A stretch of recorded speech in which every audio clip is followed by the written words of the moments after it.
Bonjour à toutes et à tous.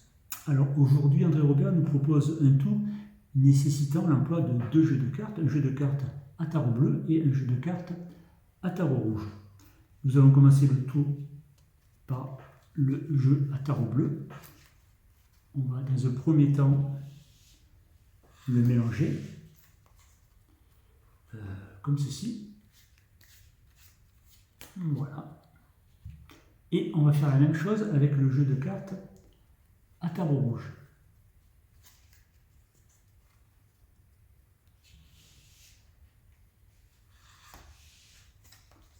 Donc, je le mélange là aussi. Voilà. Une fois que les deux jeux ont été mélangés, je vais maintenant m'adresser à un spectateur et dans un premier temps, je vais lui demander de sélectionner une carte totalement au hasard dans le jeu à tarot bleu. Et pour cela, je vais effectuer un éventail et il devra prendre une carte n'importe où dans cet éventail. N'ayant pas de spectateur, c'est donc moi qui vais choisir une carte au hasard. Par exemple, je prends ici. Par contre, on ne va pas regarder la valeur de cette carte et on va la poser ici, face en bas sur le tapis. On va faire la même chose avec le jeu de cartes à tarot rouge. Comme ceci, je prends par exemple une carte au hasard et je la pose sur le tapis. Bien, alors, pour pas qu'on me soupçonne éventuellement d'une quelconque manipulation par rapport à ces deux cartes, voilà ce qu'on va faire. Je vais mettre la carte à tarot rouge sur le jeu à tarot bleu et la bleue sur le jeu rouge. De cette manière, dans la mesure où maintenant elles sont bien distinctes, je ne peux absolument pas effectuer une quelconque manipulation. On va même aller plus loin, c'est-à-dire qu'on va perdre la carte dans le milieu du jeu. Pour cela, on va couper, voilà, délicatement, comme ceci. Et là, je vais couper aussi.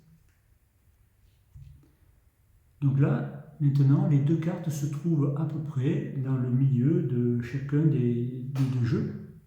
Donc là, bien entendu, il est impossible que je puisse effectuer une quelconque manipulation. Alors, pour résumer la situation, au début du tour, donc on a mélangé deux jeux de cartes, un tarot rouge et un tarot bleu, et le spectateur a choisi librement dans chacun des jeux une carte. Et nous avons inversé ces deux cartes. La carte rouge, on l'a mis dans le jeu bleu, et la carte bleue, nous l'avons mise dans le jeu rouge. Et normalement, on devrait se retrouver d'ailleurs ici, à peu près dans le milieu du jeu. Voilà.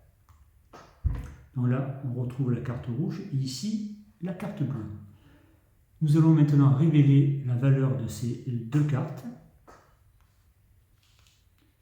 Voilà. Donc là, ici, nous avons un 7 de trèfle.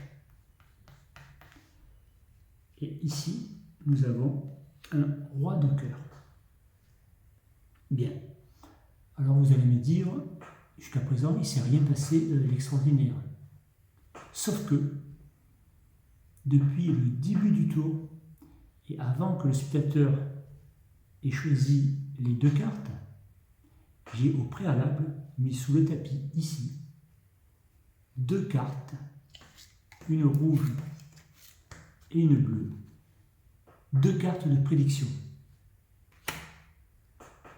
Et là, si on regarde ici la carte qui a été choisie dans le jeu rouge, en l'occurrence le 7 de trèfle, on constate que la carte de prédiction qui a aussi le dos rouge est aussi un 7 de trèfle. Si on prend la carte qui a été choisie dans le jeu bleu, en l'occurrence le roi de cœur, on constate que la carte de prédiction qui a aussi le dos bleu correspond aussi au roi de cœur. Voilà, je vous remercie et vous donne rendez-vous pour un prochain tour d'André Robert.